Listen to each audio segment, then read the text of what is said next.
Olá, bem-vindo a todos. Hoje nós vamos estudar as ligações químicas e o fundamento teórico, o que leva os átomos a se combinarem. Por que eles ligam-se entre si? Esse é o motivo, essa é a justificativa. A teoria do octeto. Em uma combinação química, os átomos unem-se entre si a fim de adquirir a configuração estável dos gases nobres, ou seja, 8 elétrons na última camada, que vocês já conhecem, né? Chamado de camada de valência. Esse é o motivo que leva o átomo a se combinar, a adquirir a estabilidade química, a estabilidade dos gases nobres, que é ficar com 8 elétrons na última camada. Agora vamos ver como isso se procede. Aqui eu vou fazer uma pequena tabela e mostrar aqui algumas famílias das mais importantes, que são aquelas que os vestibulares cobram, tá? E como eles adquirem estabilidade. Então, primeiramente nós temos aqui a família 1A. Vamos pegar o exemplo aqui, vamos deduzir como eles ficam estáveis. Família 1A, por exemplo, sódio, número atômico igual a 11. A distribuição fica 1s2, 2s2, 4, 2p6, 10 e 3s1, 11. A distribuição por camadas, 2 elétrons na primeira camada, 8 na segunda, e a camada de valência tem 1 elétron. Para este átomo ficar estável como um gás nobre, a tendência dele é ganhar 7 elétrons ou perder 1. O que é mais fácil, o que é mais estável? Perder 1 ou ganhar 7? É claro que você vai falar, é mais fácil perder 1 elétron do que ganhar 7. E aí, ao perder 1 elétron, ele acaba ficando com os elétrons da camada anterior, com 8 elétrons, e se transforma na eletrosfera de um gás nobre e fica estável, tá? Então, os metais alcalinos da família 1A, a tendência deles é doar 1 elétron. E ao doar 1 elétron, adquire carga mais 1. Outro exemplo aqui, o magnésio da número atômico 12. Fica 1s2, 2s2, 4, 2p6, 10, 3s2, 12. Muito bem. Como vocês estão observando, vamos ver os elétrons da camada de valência que esse átomo possui. Então, tem 2 elétrons no primeiro nível, tem 8 no segundo, e na camada de valência tem 2 elétrons. E para ele ficar estável, é mais fácil perder 2 elétrons ou ganhar 6? É claro que perder 2 elétrons é mais estável do que receber 6, e ao perder esses elétrons, ele fica com os elétrons da camada de valência. Então, os alcalinos terrosos da família 2A, a tendência para ficar estável como um gás nobre é doar 2 elétrons e adquire carga mais 2. E assim por diante, o metal alumínio da família 3A, ele tem 3 elétrons na última camada e a tendência é doar 3 elétrons e fica com carga mais 3, certo? Aí tem o carbono. Bom, daqui a pouco eu falo do carbono. Eu vou pegar aqui para o caso extremo agora um elemento da família 7A.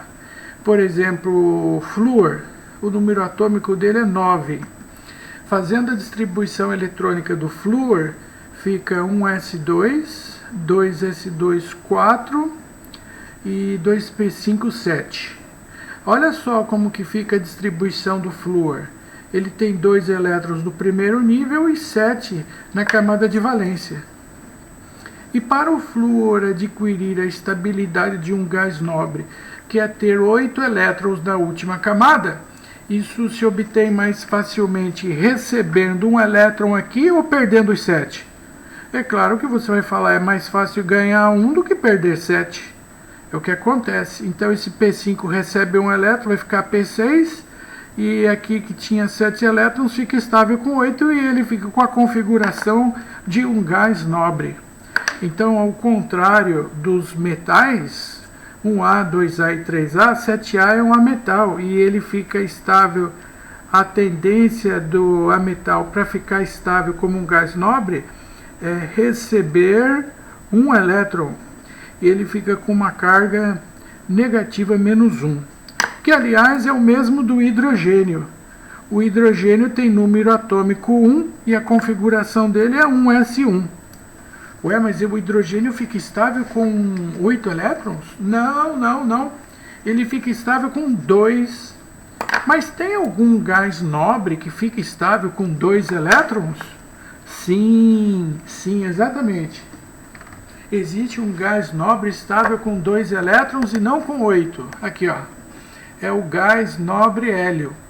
Esse caso é uma exceção, né? Porque todos os outros gases nobres, neônio, argônio, criptônio, xenônio, radônio, todos têm 8 elétrons na camada de valência e o hélio é estável não com 8, mas com 2. E o hidrogênio, ao receber um elétron, ele vai ficar com 2 e vai ficar estável como gás nobre hélio. Então a tendência do hidrogênio também é receber um elétron. E por isso ele adquire carga -1. Já quem pertence à família 6A, vamos pegar aqui o exemplo do oxigênio. O oxigênio ele tem número atômico igual a 8. Fazendo a sua distribuição eletrônica, fica 1s2, 2s2, 4 e 2p4, 8. A distribuição eletrônica por camadas fica 1s2, do primeiro nível 2 elétrons e no segundo nível 6. E na camada de valência, que é a última, ele tem 6 elétrons. Para ele ficar estável com 8 é mais fácil perder 6 ou ganhar 2? É claro que você vai falar, é mais fácil ganhar 2 elétrons do que perder 6. É o que acontece. Esse P4 recebe 2 elétrons, vai ficar P6, e esse nível que tinha 6 vai ficar com 8 e ele adquire a configuração de um gás nobre. Então a tendência dos calcogênios que pertencem à família 6A é receber 2 elétrons e adquire carga -2. O elemento da 5A tem 5 elétrons na última camada. Para 8, a tendência dele é receber 3 elétrons e aí ele fica com carga -3. O carbono tem 4 elétrons e aí ele vai perder ou vai ganhar? Na verdade, a tendência dele é ganhar, né? Mas não tem quem dê os 4 elétrons que ele precisa. Então o carbono vai... Vou escrever aqui uma cor diferente, um termo que nós vamos usar na próxima aula. Ele vai compartilhar um par de elétrons.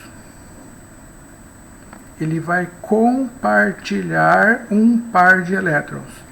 E ele não vai apresentar carga aqui. Bom, aguenta firme aí, que na aula da próxima semana, quando nós estudarmos a ligação covalente, nós vamos estudar isso de forma mais detalhada. Mas hoje o carbono não vai aparecer. O que nós vamos fazer hoje é combinar esses elementos que querem doar elétrons com esses elementos que querem receber elétrons. Vamos juntar o útil ao agradável, a fome com a vontade de comer, né? Mas antes eu vou mostrar um efeito causado pelo fato de um elemento perder e outro ganhar elétron em relação ao seu tamanho. Vamos pegar o exemplo, vamos pegar um metal aqui como exemplo. Por exemplo, aqui eu vou usar o sódio. O sódio ele tem número atômico igual a 11, eu acabei de mostrar. Ele tem 3 camadas eletrônicas. Então eu vou desenhar aqui o núcleo. Aqui nós temos a camada K, Aqui nós temos a camada L e aqui nós temos a camada M. E o sódio, ele tem um número atômico igual a 11, e no seu estado neutro, eu vou colocar aqui os 11 elétrons, contando 2 elétrons na camada K, 8 elétrons na camada L, 2, 4, 6, 8 e 1 elétron na última camada, percebe? Agora, a tendência do sódio para ele ficar estável como um gás nobre é ele perde um elétron. Só que ele não perde apenas um elétron, né? Ele perde inclusive a camada de valência, ele fica sem a última camada. E desta maneira, olha o que aconteceu com o sódio, pessoal. Quando ele virou um cátion, ele continua com 2 elétrons na camada K e ele ficou com 8 elétrons na camada L, que se tornou a sua camada de valência. Quando o átomo se transforma em um cátion, resposta, ele diminui o seu tamanho. Tá? Ele diminui o seu tamanho por 2 motivos. Primeiro motivo é que ele, ao perder elétron, ele perde a última camada. Segundo motivo, ele, ao perder um elétron, fica com um próton a mais que um elétron. E o próton a mais, ele exerce uma maior força de atração sobre os elétrons que restaram, aumentando a força de atração e diminuindo o tamanho do átomo. Então, o cátion é um átomo que perdeu o elétron e sempre fica menor em relação ao seu átomo neutro. Agora vamos ver um extremo aqui, ó. Vamos pegar um halogênio. Vamos pegar o cloro, que eu usei no exemplo ali. O cloro tem 3 camadas eletrônicas. A camada K, a camada L e a camada M. A camada K com 2 elétrons, a L tem 8, 2, 4, 6, 8. E a última camada tem 7 elétrons, 2, 4, 6, 7. 7. E para a camada de valência ficar estável com 8, a tendência dele é receber. Ele ganha um elétron. Então isso daqui, ó, é a configuração do cloro no seu estado neutro. E quando ele ganhar um elétron, ele ganha uma camada também? Não. Ele não vai ganhar uma camada. Ele vai continuar com as camadas que ele já tem, só que ele vai ficar com um elétron a mais que um próton. E quando o raciocínio agora é o inverso, né, pessoal? Quando eu tinha um próton a mais que um elétron, a atração aumentava. E o que significa ter um elétron a mais que um próton? Aí é o contrário, né, pessoal? Se eu tenho um elétron a mais que um próton, aí a força de atração ela diminui. As camadas se expandem e o átomo fica maior. O átomo fica maior. Então esse aqui é o átomo neutro, que quando ganha elétron, ele se transforma num ânion. O ânion é o átomo com carga negativa que recebeu elétrons para ficar estável com a configuração de um gás nobre. Então, 2 elétrons na camada K, 8 elétrons na camada L. E aí na última camada tinha 7, né? 2, 4, 6, 7. E aí ele ganhou 1 e ficou estável com 8. E consequentemente, o que você precisa saber é que quando um átomo ele ganha elétrons, a força de atração diminui, as camadas se expandem e o átomo fica maior. Certo? Agora o que nós vamos fazer é juntar o cátion com o ânion. E quando nós juntarmos o cátion com o ânion, nós temos isso daqui, ó, a ligação iônica. A ligação iônica é entre íons, entre o cátion e o ânion, né? quem vai se combinar para formar cátion e ânion e constituir a ligação iônica? Aqui, ó. Quem vai se combinar é um metal cuja tendência para ele ficar estável é doar elétrons. E quando o metal doa elétrons, ele se transforma num cátion, ou seja, um íon com carga positiva. Se ele vai doar um elétron, quem vai receber esse elétron? Quem vai receber esse elétron é o ametal ou o hidrogênio, cuja tendência para ficar estável como um gás nobre é receber elétrons. E quando o ametal ou o hidrogênio receber elétrons, ele vai se transformar num íon chamado ânion. O cátion é um átomo neutro que perdeu elétrons e ficou estável. O ânion é um átomo neutro que ganhou elétrons e também ficou estável. Ambos ficaram estáveis desta maneira. E, consequentemente, o composto originado entre um metal e um ametal chama-se composto iônico. Composto iônico. Vamos estudar algumas características de um composto iônico. Primeira característica: esses compostos são sólidos a temperatura ambiente, 25 graus Celsius. Sólidos a temperatura ambiente, 25 graus Celsius. Segunda característica. Agora eu vou fazer o seguinte. Eu vou mostrar para vocês como vai ficar o modelo microscópico de um composto iônico. Observe só como vai ficar o modelo microscópico de um composto iônico.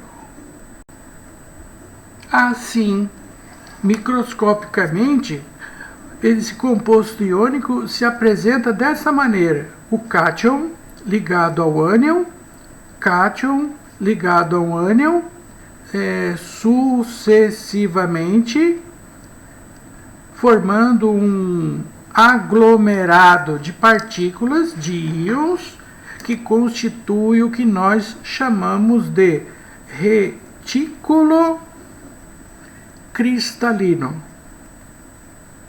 Isso é chamado de cristal iônico. Nesse retículo cristalino existe uma intensa interação entre o cátion e o ânion. Essa interação é o que nós chamamos de força de atração eletrostática.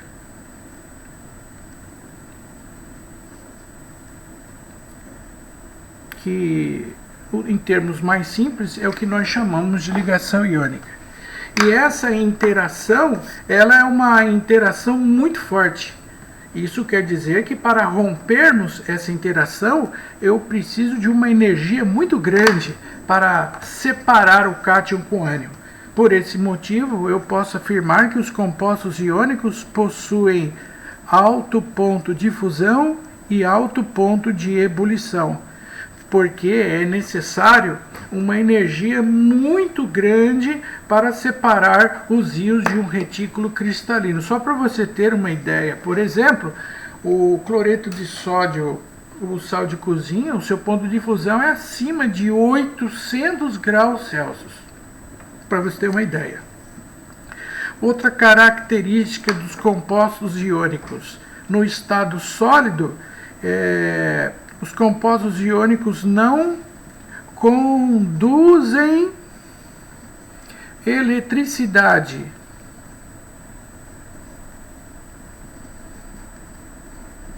Não conduzem eletricidade no estado sólido.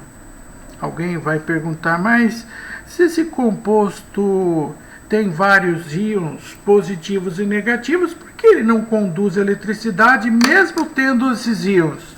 É pelo motivo que eles estão fortemente ligados entre si.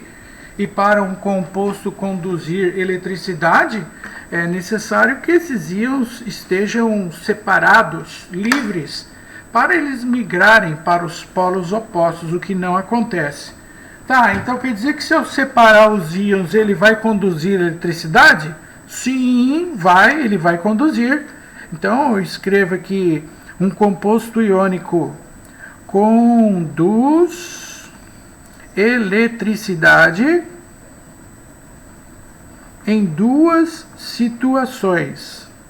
Primeira situação, quando ele é aquecido até virar líquido, ou seja, ele conduz eletricidade quando ele é fundido.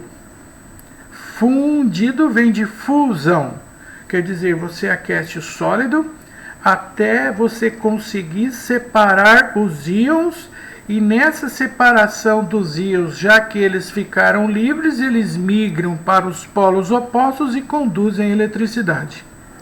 E outra situação que faz um composto iônico conduzir eletricidade: em solução aquosa, em presença de água.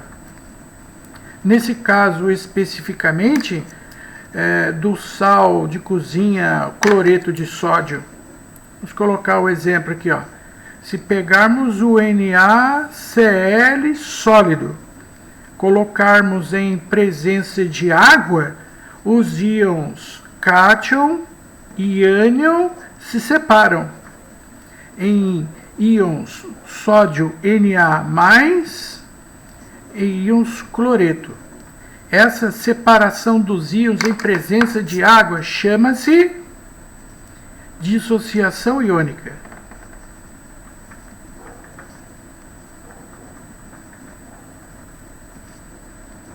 Vamos fazer alguns exemplos de combinações entre metal e ametal em ligação iônica. Vamos fazer a combinação entre os átomos de alumínio e oxigênio. Essa combinação, esse exemplo, vai seguir o padrão que vocês devem utilizar para resolver os vestibulares dissertativos da segunda fase da FUVEST, da VUNESP e da Unicamp. É esse padrão aqui que eu vou te mostrar.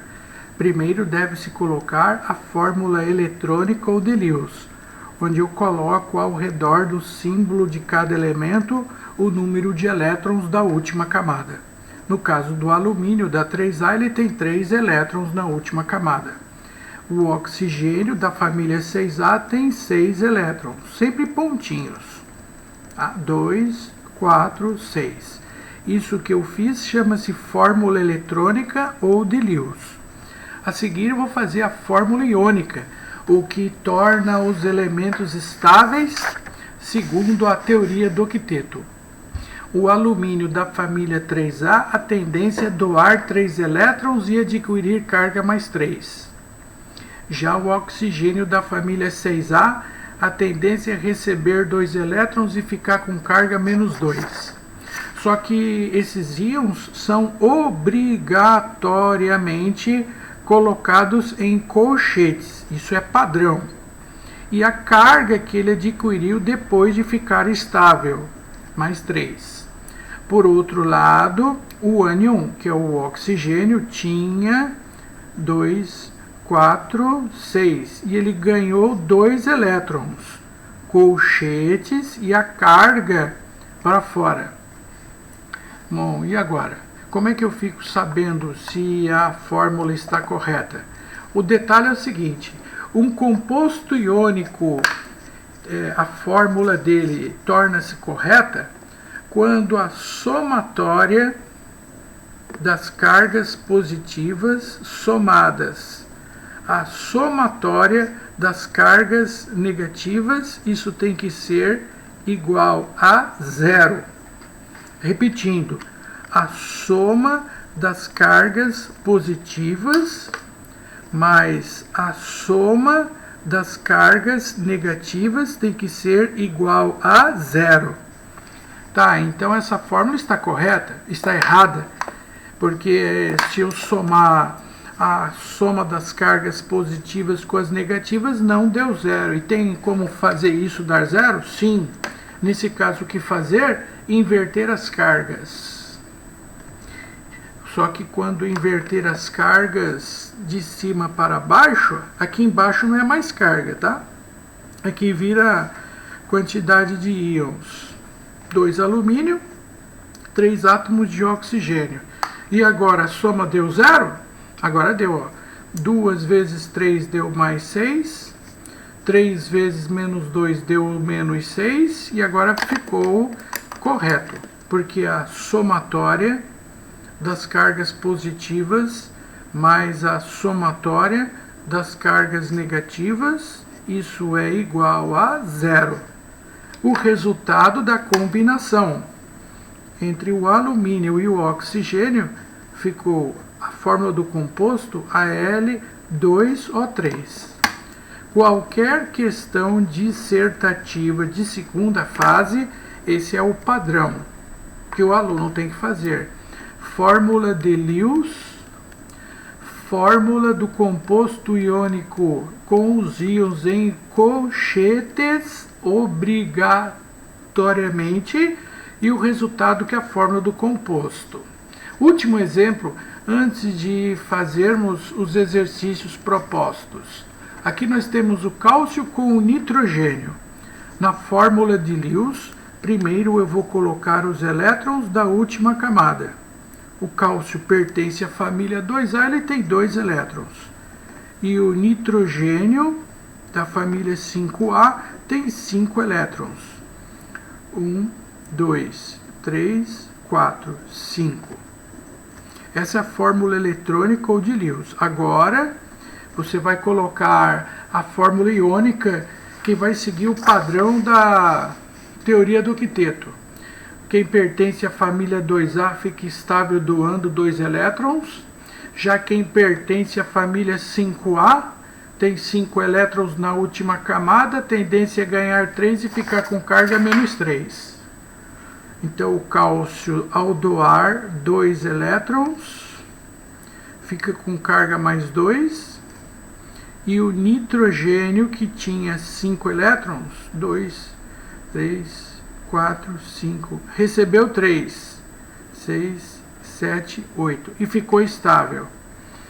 Ficou estável, mas a fórmula do composto está errada, porque a soma das cargas positivas com as negativas não deu zero. E para dar zero, o que fazer? Inverte as cargas, sem o sinal, né?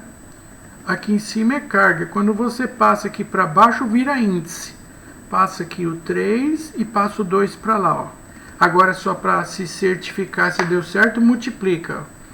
3 vezes 2 deu mais 6. 2 vezes menos 3 deu menos 6. E agora deu certo, ó. A somatória das cargas positivas mais a somatória das cargas negativas deu zero. Consequentemente, o resultado desta combinação originou o composto cuja fórmula é Ca3N2. Ok? Aqui está, então, o resumo da ligação iônica para você acompanhar. Vou colocar aqui no panorama geral. Vou levantar a câmera para vocês visualizarem. Ainda não está bom. Vou colocar mais um peso aqui, ó.